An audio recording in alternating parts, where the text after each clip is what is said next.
स्थिर लग्न द्विस्वभाव लग्न के अधीन होती है।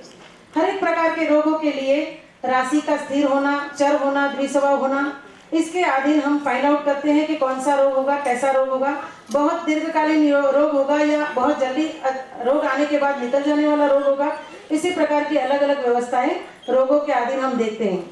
हर चार्ट के अंदर जब रोग के बारे में देखा जाता है, रोगी के बारे में देखा जाता है, तो उसको अच्छी तरह रोगों को परखना और उसको अच्छी तरह मिटा देना, ये दो चीजों में आपको चार्ट, आपकी कुंडली, आपकी एस्ट्रोलॉजी कंडीशन और एस्ट्रोलॉजी के काफी सारे नियम और सिद्धांत उस पर काम करेंगे कि ऐसे इंसान को रोग या रोगी दोनों ही परिस्थितियों में रोगों को कैसे फाइंड आउट किया जाए, उस रोगों के ऊपर निदान कैसे किया जाए और उस निदान के बाद उसको उसका फल मिलेगा कि नहीं।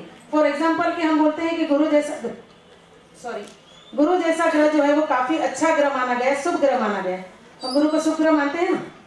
तो रोग के मनोविज्ञान, रोग विज्ञान के बारे में जब हम देखते हैं तो ज्योतिष और रोग के बारे में जब जोड़ते हैं तो गुरु को कैंसर का कारक भी कहा गया है। तो हम इसे अच्छी परिभाषा देखें या आपको कंक्लूड करना है? 7 minutes हो गए। Okay, thank you so much. शुभ ग्रह जो है रोगों का कारक शुभ ग्रह भी हो सकता है, पाप ग्रह भी हो सकता है।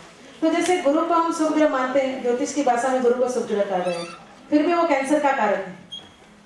हेरिडिटी कैंसर 85% होते हैं जो बाप दादाओं के, जैसे हम व्हील वारस की बात करते हैं, इसी तरह रोगों की बात भी व्हील वारस से होती है कि हेरिडिटी में क्या मिला है। किसी को जमीन मिलती है, किसी को जायदाद मिलती है, किसी को शकल मिलती है, किसी को अकल मिलती है और किसी को रोग भी मिलते हैं। तो ये हेरिडिटी कंडीशन जो है वो छठे भाव से गुरु का शनि का संबंध होने पर कैंसर जैसे रोगों की संभावनाएं बढ़ जाती है। इसमें काफी सारी चीजें देखी जाती है। सिर्फ गुरु और शनि को पकड़ के नहीं चलना है, सिर्फ छठे गुरु बैठ गया कैंसर हो जाएगा ऐसा नहीं बताना है, क्योंकि गुरु के साथ साथ काफी सारी चीजें हैं। आपकी हेरिडिटी कंडीशन क्या है, लग्न की परिस्थिति क्या है, लग्न का परिणाम कैंसर के लिए जिम्मेदार है कि नहीं, वो सारी त्रुटियां या खूबियां या खामियां सब देखने के बाद हम फाइंड आउट करेंगे कि कैंसर जैसे रोग शुभ ग्रहों से हो सकते हैं।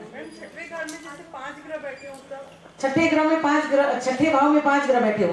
देखो, सबसे पहले ऐसी बात है कि कोई भी ग्रह जब एक साथ में एक स्थान के ऊपर बैठ जाता है तो वो कौन सा ग्रह है, लग्न को कितना शत्रु भाव और मित्र भाव से उसका परिणाम देने वाला है और लग्न को उसका क्या अच्छा या बुरा फल मिलेगा। जैसे कि हमने बोल दिया कि किसी भी लग्न के लिए हर ग्रह शत्रु नहीं है। Thank you so much ma'am. अभी बाकी लोग और भी हैं। कंपटीशन से सक्सेस पाएगा या please pass on the mic. जोरदार तालियां। पहले देती हूँ कि मैं रश्मि चौधरी देवभूमि उत्तराखंड से यहाँ आई हूँ। ईश्वर का आशीर्वाद मिला माँ शक्ति का, तो हम सब यहाँ पधारे हैं क्योंकि मातृशक्ति को हमने यहाँ इन्वाइट करा है। अंजना जी ने बहुत अच्छा आयोजन किया, सबका अभिनंदन करती हूँ, गुरुजनों को प्रणाम करती हूँ। उसके बाद अपनी बात रखती हूँ शॉर्ट में थोड़ी सी, क्योंकि हम लोग यहाँ पे एस्ट्रोलॉजर्स ज्योतिषी वर्ग पधारे हैं। तो एक बात मैं जैसा मानती हूँ कि ज्योतिषी को सबसे पहले आध्यात्मिक होना बहुत जरूरी है। दोनों का जुड़ाव हम रखेंगे तो हमारे फलादेश सटीक होंगे और ईश्वर का आशीर्वाद हमें मिलता रहेगा। तो ज्योतिष और अध्यात्म एक दूसरे के पूरक है, ऐसा मैं मानती हूँ और अपने आश्रम में भी फॉलो करती हूँ। आप सबसे भी रिक्वेस्ट है कि आप चूंकि ज्योतिषी हैं तो एस्ट्रोलॉजर्स के नाते आप अध्यात्म को, ईश्वर को मानते ही होंगे और अगर ईश्वर सत्य है तो ज्योतिष भी सत्य है, ये बात भी मैं कहूँगी यहाँ पर। तो अब बात ये है कि यहाँ पे जो क्वेश्चन उठाया गया है कि नारी का अपने परिवार से, संस्कृति से और प्रकृति से और अध्यात्म से जुड़ाव क्यों होता है, पुरुष की अपेक्षा नारी इस ओर क्यों ज़्यादा आकृष्ट होती है। कुछ ऐसे कारण होते हैं जो मैंने अब तक देखे हैं, उन्हीं को बताना चाहूँगी थोड़े शब्दों में। कि एक कोटेशन है, यत्र नार्यस्तु पूजन्ते रमन्ते तत्र देवता। तो ये एक सोचने वाली बात है कि ऐसा क्यों कहा गया कि आप नारी की पूजा करें अगर तो वहां पे देवता निवास करेंगे।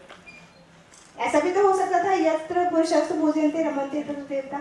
यहाँ पे हम ये नहीं कहेंगे कि हम पुरुष वर्ग को पूरी तरह से नकार रहे हैं, दोनों स्त्री पुरुष एक दूसरे के पूरक हैं, ये बात भी हम मान के चलेंगे क्योंकि दोनों की एक ही कमी के बिना हमारी प्रकृति नहीं चल सकती है।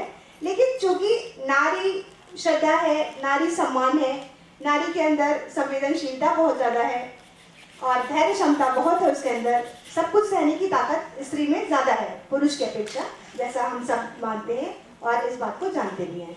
पुरुष को ईश्वर ने ही बहुत शुरू से ही स्ट्रांग बनाया है, मजबूत बनाया है, किसी भी परिस्थिति में ना विचलित होने वाला। लेकिन नारी के अंदर धैर्य बहुत है, इमोशंस भी बहुत होते हैं उतने ज़्यादा। तो कुछ इसके सर्टेन कारण होते हैं ज्योतिष में, कुछ योग बनते हैं जो हमने देखे हैं अपनी कुंडली रीडिंग के दौरान इतने दिनों के, कि कौन से कारण होते हैं जो स्त्री को इन सब की तरफ ज़्यादा आकर्षित करते हैं। अभी मैंने एक बच्ची को देखा अपने परिवार में ही, जानने वालों में, कि छोटी सी बच्ची, शायद 7-8 साल उसकी एज होगी, और वो बड़े बड़े बच्चों को डांस सिखा रही है।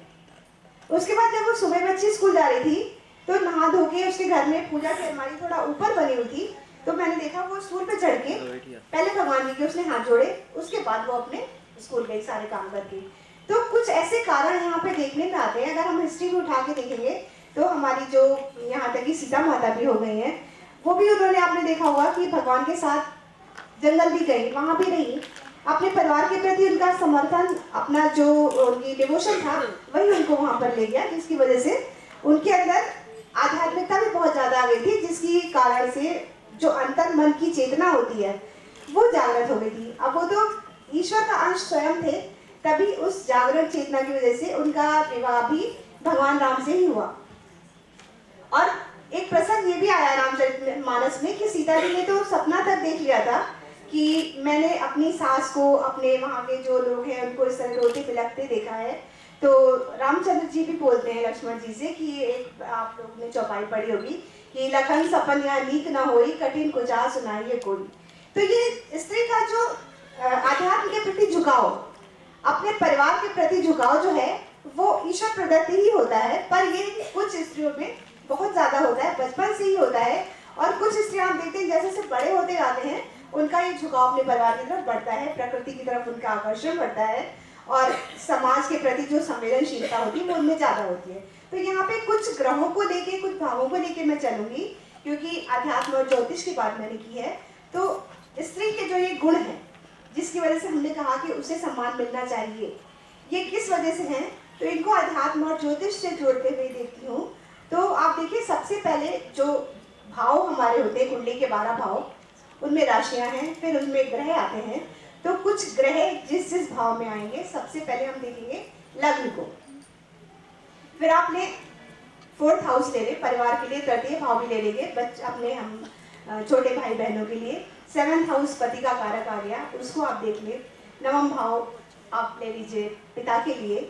इसी तरीके से जब हम जैसे जैसे भाव में आगे बढ़ते जाएंगे तो देखेंगे जिस स्त्री की लग्न में, वो मैंने अपने पर्सनल एक्सपीरियंस में भी देखा है कि यदि लग्न में बुध का प्रभाव आया, बुध पीड़ित नहीं हुआ, बुध अच्छी कंडीशन में है, तो ऐसी स्त्री को नेचर से बहुत प्रेम होता है, प्रकृति के प्रति।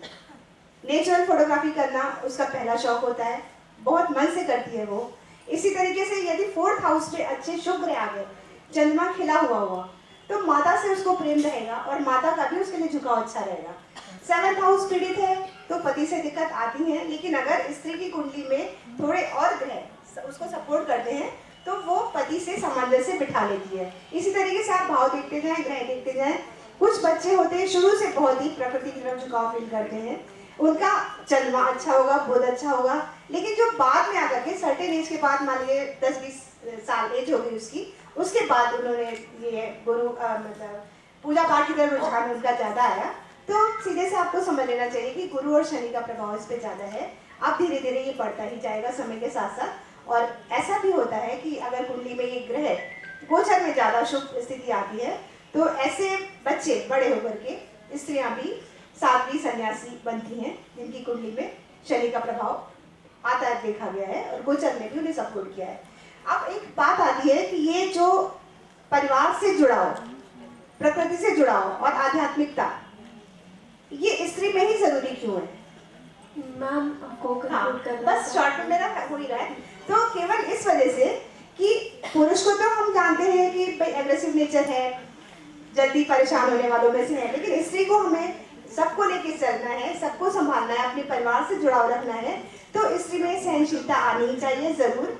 क्योंकि इस सहनशीलता और इसके जो क्षमताएं हैं, इसके अंदर असीम क्षमता है, असीम शक्ति है, तो उसको हमें जागृत करना है, आगे लाना है।